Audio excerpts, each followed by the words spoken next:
नमस्कार, बहुत स्वागत है आप सभी का। आपके साथ मैं अक्षय विदुआ। आप देख रहे हैं स्वराज एक्सप्रेस और लेकर आए हैं आपके लिए छत्तीसगढ़ के बड़े मुद्दे पर आज की चर्चा। तो पहले विषय जानिए। दरअसल छत्तीसगढ़ विधानसभा के मानसून सत्र में सरकार के खिलाफ अविश्वास प्रस्ताव आया है।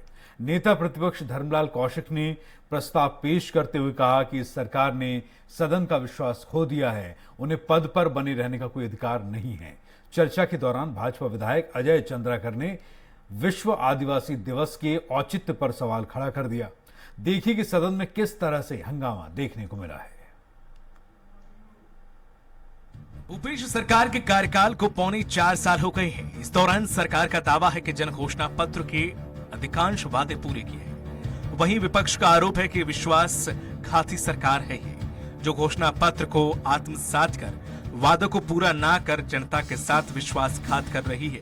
इसलिए विपक्ष ने भूपेश सरकार के खिलाफ विधानसभा में अविश्वास प्रस्ताव लाई है। इस पर चर्चा के दौरान विपक्ष जहां सरकार की खामियां और कमियां गिना रही है, वहीं सत्ता पक्ष अपने कार्य व उपलब्धियां गिनाकर विपक्ष को तथ्यों के साथ जवाब दे रही है।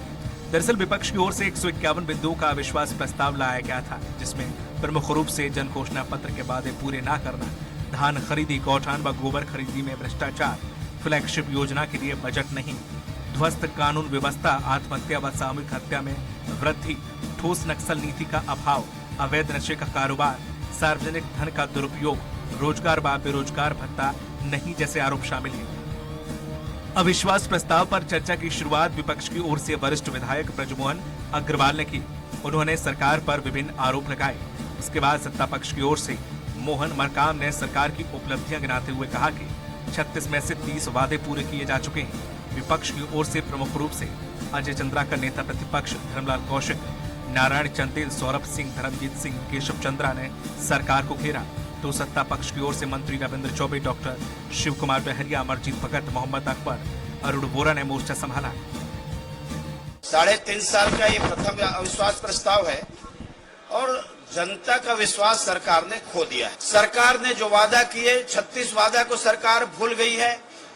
मुख्यमंत्री जी भेंट मुलाकात में गए, लेकिन जो 26 उनके मुद्दे हैं, जो 36 घोषणा पत्र जारी किए, उसकी चर्चा नहीं करते, सरकार भूल गई है। दरअसल विपक्ष मुद्दा विहीन है और आज की तारीख में उनके पास कोई हमारी सरकार के खिलाफ, माननीय मुख्यमंत्री जी के खिलाफ कोई ठोस सबूत नहीं है। इसलिए वो अभी तक इतने देर से किसी भी मुद्दे पे उन्होंने चर्चा नहीं की। रेत का जो ठेका हुआ है, उससे तो रेत की कीमत भी आसमान छू रही है, गुंडागर्दी भी बढ़ गई है और सरेआम सत्तारूढ़ पार्टी के लोग रेत माफिया का काम कर रहे हैं। और इसी तरह से प्रदेश में कानून और व्यवस्था की स्थिति जर्जर है। अविश्वास प्रस्ताव में उनके पास कोई मुद्दा नहीं है। जितने मुद्दे में भी प्रश्नकाल में, ध्यानाकर्षण में, शून्यकाल में जो बहस हुई है, उन्हीं मुद्दों को ला रहे हैं। और हमारी सरकार लगातार, हमने जो वादे किए जन घोषणा पत्र में, सबको हमने पूरा किया है। बहरहाल छत्तीसगढ़ विधानसभा में 90 सदस्यों में से कांग्रेस के पास पूर्ण बहुमत के साथ 71 सदस्य हैं, जबकि विपक्ष के पास महज 19 सदस्य, जिसमें बीजेपी के 14 और जो कि कांग्रेस के 3 और बसपा के 2 विधायक शामिल हैं। संख्या बल के हिसाब से है अविश्वास प्रस्ताव के गिरने के पूरे आसार हैं, लेकिन अविश्वास प्रस्ताव पर चर्चा का दौर अभी जारी है। विपक्ष के आरोपों का जवाब सत्ता पक्ष की ओर से तथ्य व आंकड़ों के साथ दिया जा रहा है। रायपुर से दिलीप कुमार साहू की रिपोर्ट। तो आइए चर्चा की शुरुआत करते हैं। चर्चा के मेहमान हमारे साथ जुड़ चुके हैं। दरअसल अविश्वास प्रस्ताव छत्तीसगढ़ विधानसभा में जो विपक्ष लेकर आया है, उसके बारे में ये चर्चा। तो चर्चा के मेहमान श्रीचंद सुंदरानी, नेता बीजेपी, इस वक्त हमारे साथ हैं। डॉक्टर अजय चंद्राकर हैं, आप एक राजनीतिक विश्लेषक हैं। और नितिन भंसाली, कांग्रेस प्रवक्ता, हमारे साथ जुड़ चुके हैं। बहुत बहुत स्वागत आप सभी मेहमानों का स्वराज एक्सप्रेस में। नमस्कार अक्षय। तो सबसे पहले तो आपसे जानना चाहेंगे श्रीचंद सुंदरानी साहब, क्योंकि आप बीजेपी के नेता हैं, विपक्ष है छत्तीसगढ़ में, अविश्वास प्रस्ताव जो आप लेकर आए हैं, यानी कि अब ये तय हो चुका है, बिल्कुल आप लोगों ने सोच लिया कि अब सरकार पर कोई विश्वास नहीं है। मुझे लगता है कि अगर विधानसभा चल रही है, सदन चल रहा है, तो उस पर कुछ ना कुछ ऐसा उपयोगी होना चाहिए जिसका फायदा जनता को, प्रदेश की प्रजा को, आवाम को मिल सके। लेकिन अगर अविश्वास प्रस्ताव ही लेकर आएंगे तो फिर आगे काम कैसे होगा? सुंदरानी जी। देखिए, सरकार को पौने 4 साल हो गए जी। 36 वादे जनता के बीच में करके ये लोग सत्ता में काबिज हुए थे। जी बड़ा प्रलोभन जनता के बीच में दिया था इन्होंने, बड़ा वादा किया था और जनता को विश्वास दिलाया था कि हम बेहतर सरकार देंगे। जी ये हर मोर्चे पे विफल रहे। चाहे धान खरीदी के बाद जो वादा इन्होंने किया था 2500 रुपए देने का, उसके बाद 4 किस्तों में राजीव गांधी न्याय योजना के तहत दे रहे हैं। लेकिन दूसरी बातों को अगर हम ध्यान में रखें कि शराबबंदी की बात, बेरोजगारी भत्ते की बात, निराश्रितों की पेंशन बढ़ाने की बात, सहायता समूहों को कर्ज माफी की बात, जी जी और बिजली बिल हाफ करने की बात, और मुश्किल से 2-3 वादों पर ध्यान दिया, वो भी आंशिक रूप से ध्यान दिया। बिगड़ती कानून व्यवस्था, आज इतनी ज्यादा कानून व्यवस्था की स्थिति खराब है पूरे छत्तीसगढ़ में, और विशेषकर राजधानी में लगातार हत्याओं का दौर चल रहा है। हत्या, लूट, डकैती जैसी घटनाएं आम बात हो गई है। सरेआम चाकूबाजी की घटनाएं हो रही है। टैक्स रैकेट के खुलासे पिछले दिनों 2-3 दिन में काफी बड़े स्तर पे हुए हैं। हुक्का बार, अवैध नशे का कारोबार, ऐसी वस्तुएं छत्तीसगढ़ में बिके जो कभी हम नाम भी नहीं सुनते थे।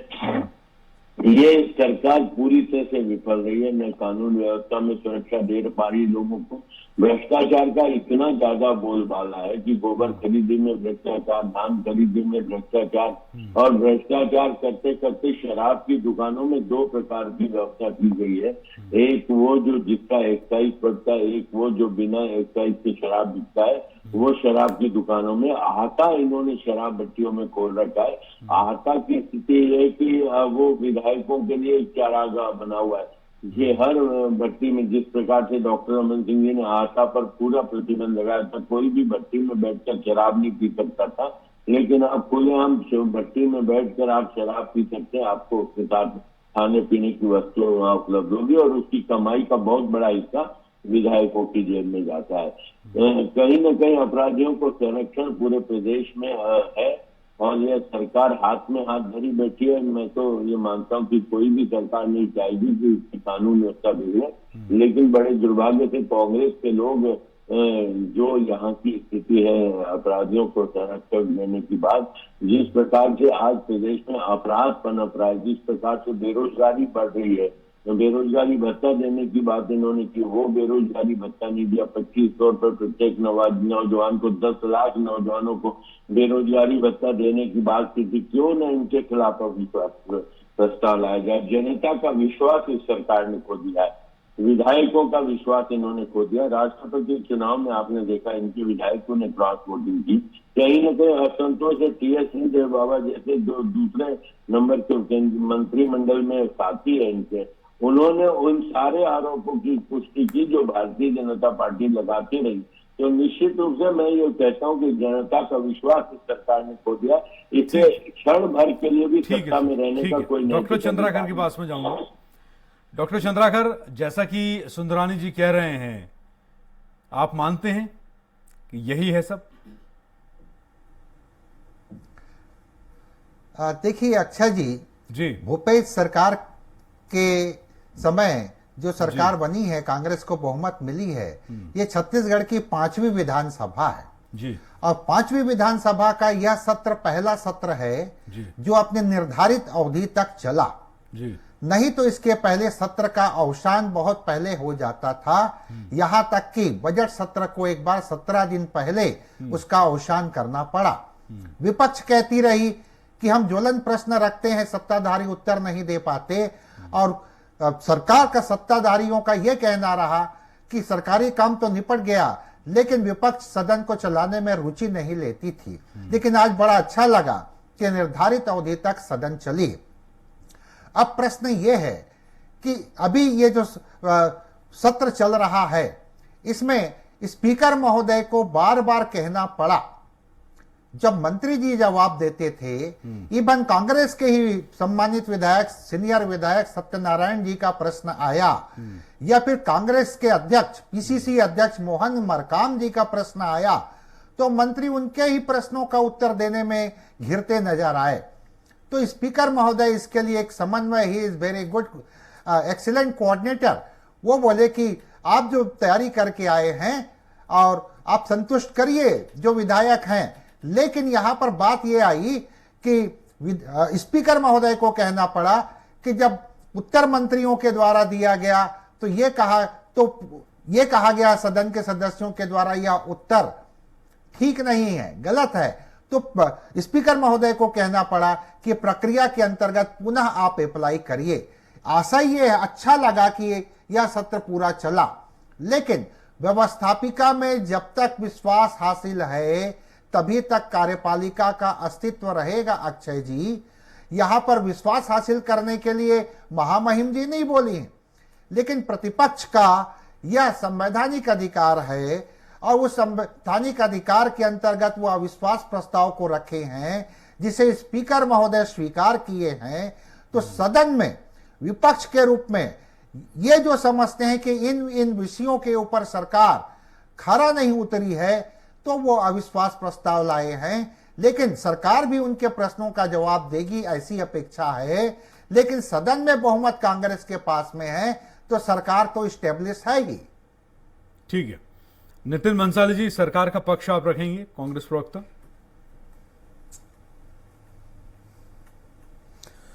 देखिए, अविश्वास प्रस्ताव लाने वाले जो लोग हैं वो जनता का विश्वास वो पहले ही खो चुके हैं।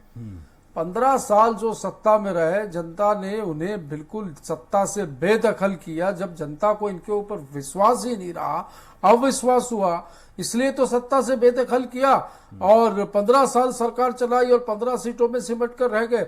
आज इन्होंने अविश्वास प्रस्ताव विधानसभा में लाया है, मुझे हास्यास्पद लग रहा है। वो अविश्वास प्रस्ताव कम और कवि सम्मेलन ज्यादा नजर आ रहा है। जिस प्रकार की मैं कुछ इनके कुछ ही है कितने 14 तो विधायक है टोटल, और हर विधायक जो है वहां पर एक नई कविता पढ़ रहा है और सारे के सारे ऐसा प्रतीत होता है कि अस्तित्व की लड़ाई लड़ रहे हैं। कल जैसा कि विधानसभा घेराव घेरने निकले थे, विधानसभा घेराव करने, तो बैरिकेड के पास, पुलिस के बैरिकेड के पास खड़े होकर ये सारे पिटे हुए मोहरे जिस तरीके की एक्टिंग वहां पर कर रहे थे, इससे साफ जाहिर होता है कि इनकी स्थिति क्या है। ये मुद्दा विहीन और चेहरा विहीन, दोनों विहीन ये है पार्टी। इसका कोई औचित्य नहीं है, विश्वास ये जनता का खो चुके हैं। अविश्वास प्रस्ताव पेश किया है, एक संवैधानिक वो है, वो किया है, पर यह ध्वस्त होना 100% तय है। कानून व्यवस्था और बाकी बहुत सारी चीजों पर अभी भारतीय जनता पार्टी के प्रवक्ता काफी सारी बातें कर रहे थे। तो मैं बता दूं, नेशनल क्राइम रिकॉर्ड ब्यूरो के आंकड़े यदि आप उठाकर देखें तो वर्ष 2018 में जब भारतीय जनता पार्टी की सरकार थी और वर्तमान में इन आंकड़ों को यदि टैली किया जाए तो अपराध के ग्राफ में कमी आई है। और जैसा कि कहा कि किसानों को 2500 नहीं दिया है, बेरोजगारों को भत्ता नहीं दिया, तो मैं बता दूं किसानों को पूरा पैसा मिला है और बेरोजगारों को भत्ता नहीं। बेरोजगारों को ये सरकार काम दे रही है। डूब मरना तो इनको चाहिए जिन्होंने ये कहा था कि प्रतिवर्ष 2 करोड़ लोगों को रोजगार देंगे, और आज ये स्थिति कि इनकी गलत नीतियों की वजह से 18 करोड़ से ज्यादा युवा इस देश में इनकी नीतियों की वजह से बेरोजगार हो गए। घोषणा पत्र पे बार बार बात करते हैं, 36 में से 30 वादे हमने पूरे किए। जरा ये अपना मोदी वाला घोषणा पत्र भी उठाकर देख लें कि क्या वादे किए थे। अच्छे दिन आएंगे, काला धन लाएंगे, महंगाई कम करेंगे, कुछ भी कम हुआ। 15 लाख रुपए खाते में आएंगे, कुछ नहीं हुआ, सब जुमला साबित हुआ। 2 करोड़ युवाओं को रोजगार देंगे, बहुत सारे जुमले हैं, यदि बोलने बैठूंगा तो शायद आपकी डिबेट आधे घंटे की कम पड़ेगी। अविश्वास प्रस्ताव जो है ये पूर्ण रूप से कुछ घंटों में ध्वस्त होगा, और जो प्रदेश की 3.25 करोड़ जनता ने कांग्रेस पर विश्वास जताया और कांग्रेस उनके विश्वास पर खरा उतर रही है, उसकी जीत होगी। यानी कि आप मानते हैं कि अविश्वास प्रस्ताव के जितने भी मुद्दे हैं जिस पर ये प्रस्ताव लाया गया है उस सब की काट आपके पास है, आपने कहा कुछ ही घंटों में ध्वस्त हो जाएगा। ये 100% का काट है ही क्या, मुद्दे ही नहीं है।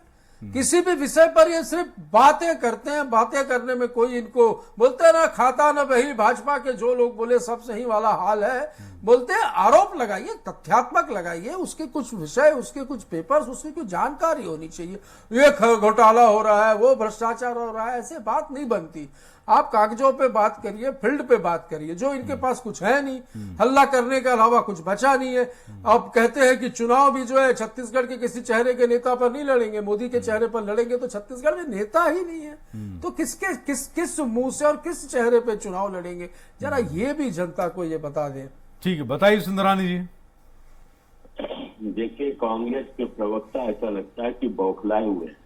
जिस भाषा का उपयोग कर रहे, पीटे हुए मोहरे जनप्रतिनिधियों के लिए बोल रहे हैं, इनको ये ज्ञान ही नहीं है।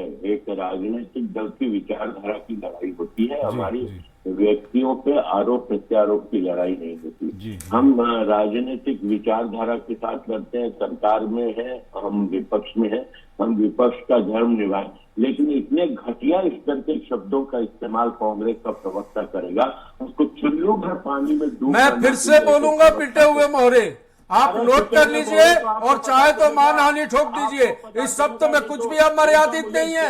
अमर्यादित शब्द तो अभी विधानसभा में बोले जा रहे हैं, जहां पर स्पीकर महोदय कह चुके हैं विपक्ष के नेताओं को कि आप शब्दों का चयन ठीक से करिए। जो आप जैसे घटिया आदमी को प्रवक्ता बना के बिठाते, और मुझे तो शर्म। अरे प्लीज पर्सनल मत जाइए भाई, ये आदमी आप लोग हैं। एक second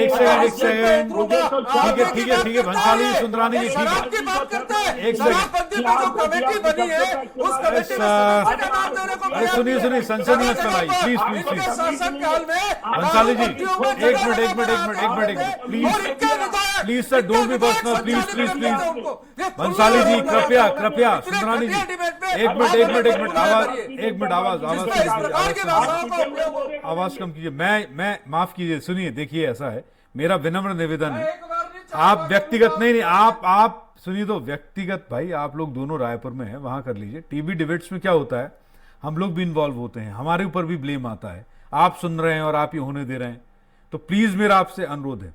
Sundarani ji please sir, नहीं आप अक्षय जी, आप पिटे हुए मोहरे कौन सा अमर्यादित शब्द है? किसी नहीं, आप मुझे बताइए। मैं तो पिटे हुए, सुनिए तो सर ये कहते हैं घटिया सर, मैं ये बोल रहा हूँ, अरे भाई व्यक्तिगत टिप्पणी मेरे पे की, नहीं आप व्यक्तिगत टिप्पणी नहीं की है। यस, मैं यही कह रहा हूँ, मैं व्यक्तिगत टिप्पणी नहीं सर, ये फ्रेज है, एक मुहावरा।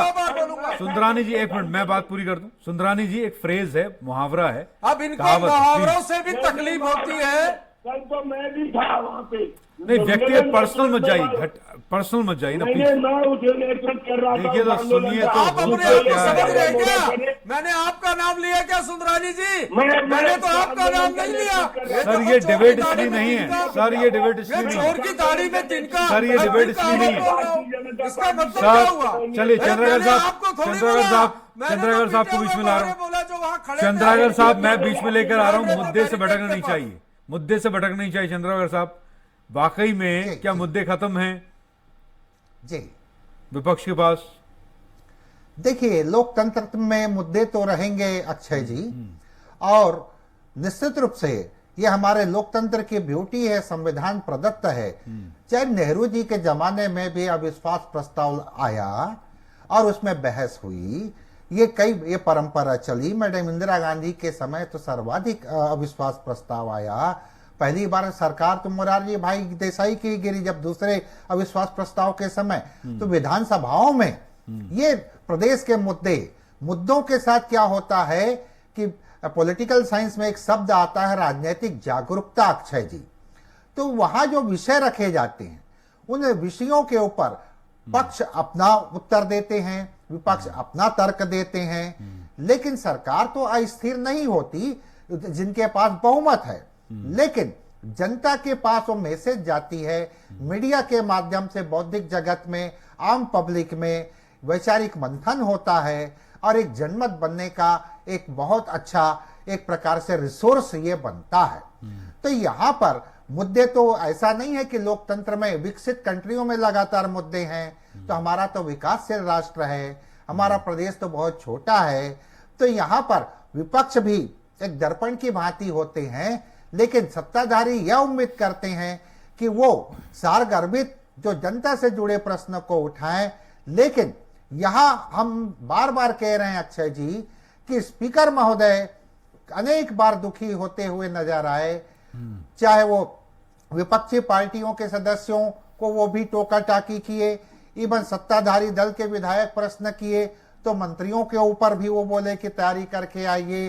विपक्ष एक वेरी गुड कोऑर्डिनेटर के रूप में डॉक्टर चरणदास महंत जी भूमिका निभा रहे हैं और ऐसा लगता है कि और अच्छी तैयारी के साथ सत्ताधारियों को आना चाहिए और विपक्ष को भी सारगर्भित प्रश्नों के साथ। इतना कीमती समय रहता है सदन का, लेकिन ये दोनों बधाई के पात्र हैं। ये पहला सेशन है अक्षय जी जो अपने निर्धारित अवधि को संपन्न हो रहा है और निश्चित रूप से इस सेशन में भले ही कम अवधि का रहा, बहुत अच्छे अच्छे प्रश्न आए हैं और छोटे छोटे सूक्ष्म सूक्ष्म विषय जो जन घोषणा पत्र में भी नहीं थे, सत्ताधारियों के द्वारा ही पूछा गया और उसका जवाब भी मिला है। ठीक है, ठीक है। अब ये बताइए कि बंसाली जी, अब यहां पर जैसा अभी कहा सर ने, चंद्रकर साहब ने, आप एक राजनीतिक विश्लेषक हैं कि प्रश्न बहुत अच्छे आए और जवाब भी मिला। मुझे लगता है बहस सर सार्थक हो। देखिए, सदन चलता ही इसलिए है, विधानसभा है ही इसलिए कि वो प्रदेश की जनता के लिए काम करे। तो सिर्फ नहीं, हाँ, मैं वही कह रहा हूं, सिर्फ राजनीति में, हाँ, सिर्फ राजनीति में उलझ कर रह जाएंगे तो काम बेकार हो जाएगा ना फिर। लोकतंत्र का मंदिर है अक्षय जी, और जहां पे पक्ष की भूमिका होती है डेफिनेटली वहां पर विपक्ष होना चाहिए। हम तो विपक्ष का सम्मान करते हैं, इनके जैसे ईडी, आईबी और सीबीआई का उपयोग नहीं करते जैसा ये करते हैं। हम तो बिल्कुल विपक्ष का सम्मान करते हैं। हम तो एक कहावत बोलते हैं तो ये तो खुद अपने ऊपर पर्सनली ले लेते हैं। निजी नाम तो हमने किसी का लिया नहीं, पर इन्होंने जरूर मेरे पे निजी टिप्पणी की और मुझे आहत किया। सार्थक चर्चा हो रही है, ये जो भी कह रहे हैं, ये जितनी भी बातें विपक्ष ने यहाँ पर ध्यान आकर्षण के माध्यम से या अविश्वास प्रस्ताव के माध्यम से, वहां पर हमारे पक्ष के मंत्री, हमारे पक्ष के विधायक मुंह तोड़ जवाब विपक्ष को दे चुके हैं। मैंने जैसा कि शुरू में कहा कि जिनको जनता में विश्वास उठ चुका है, जनता जिनको अविश्वसनीय मानती है, अब वो उनके पास बचा ही क्या है। जनता के दरबार में फिर जा रहे हैं अगले साल। ये 14 बचे है ना, मैं दावा करता हूं 8 और 8 में सिमट चलेगा कि कौन जीता हुआ। हाँ, बिल्कुल पता चलेगा, हम तैयार है। हम तो मिशन 71 सर, मुझे सुंदरानी जी ये तो समझाइए, बड़े कैसे 71 का सुंदरानी 75 कैसे हो, इस पे सोचो। श्रीचंद जी, मुझे ये तो समझाइए कि भाई सार्थक चर्चा में दिक्कत क्या है? पक्ष विपक्ष की चर्चा हो, प्रदेश की जनता को इसका फायदा मिले, सदन चले, और जैसा चंद्रकर साहब ने कहा कि बहुत अच्छे सूक्ष्म प्रश्न आए। आप मत बताइए, मैं 17 साल से प्रवक्ता हूँ, आज तक किसी बात को नहीं छोड़ा हूँ और खुलेआम बात करता हूँ। लेकिन ये इस प्रकार की नहीं, मैं इस डिबेट की बात नहीं कर रहा, मैं तो सदन की बात कर रहा हूँ। ऐसा व्यक्ति नहीं बैठ सकता सर, सदन की इस प्रकार की घटिया मानसिकता पीटे हुए मोरे बोलेगा हमको। सर, सदन की बात कर रहा हूँ। नहीं, क्या घटिया मानसिकता? एक मिनट अरे अक्षय जी, अभी आप लाइव बंद मत करिएगा, पहले और 4 लोगों को जोड़िए। मैंने ऐसा क्या बोल दिया? नहीं, कोई नहीं, मैं सदन की बात कर रहा हूँ। श्रीचंद जी, मैंने इनका नाम नहीं लिया, मैं तो बोलता हूं, अरे आप वहीं आ गए फिर लौट कर। श्रीचंद जी का जवाब लेना चाहूंगा। श्रीचंद जी जवाब देंगे, श्रीचंद जी का जवाब देंगे। 1 मिनट, मैं बोलता हूं चौकीदार चोर है, तो इसका मतलब क्या नितिन हुआ? बंसाली जी, आप 1 मिनट शांत रहिए सर। मैं श्रीचंद जी से लास्ट कमेंट ले लूं। श्रीचंद जी कमेंट दे दीजिए, डिबेट खत्म होने वाली है। मैं ये पूछ रहा हूँ, देखिए, मैं आपको साफ बताऊं कि विपक्ष के एक आरोप का जवाब नहीं दे पा रहे। कई जगह विधानसभा अध्यक्ष को हस्तक्षेप करके, जैसा अभी चंद्राकर जी ने भी बताया आपको कि मतलब पुनः उत्तर के लिए प्रश्न लगाने की बात विधानसभा अध्यक्ष को कहनी पड़ रही, क्योंकि विधानसभा में मंत्री तैयारी करके नहीं आ रहे, न वो अपने दल के सदस्यों के जवाब दे पा रहे, न विपक्ष के जवाब दे पा रहे। और ये कहते हैं हमारे पास, ये अलग बात है कि 71 की सदस्यों की संख्या इनके पास है, बहुमत का इनके पास है, बड़ा बहुमत इनके पास है, लेकिन ये सरकार जनता का विश्वास खो चुकी है। नितिन बंसाली जी चाहे किसी स्तर की बात करे, मुझे उनके प्रमाण पत्र की जरूरत नहीं है। 42 साल का राजनीतिक जीवन है, मैं इनके प्रमाण पत्र में राजनीति नहीं करता। मेरी पार्टी चलिए, ठीक है, बहुत शुक्रिया आप सभी का, बहुत शुक्रिया आप सभी का चर्चा में शामिल होने के लिए। नितिन बंसाली, अजय चंद्राकर जी और श्रीचंद सुंदरानी, बहुत बहुत शुक्रिया आपका कीमती समय स्वराज एक्सप्रेस को देने के लिए।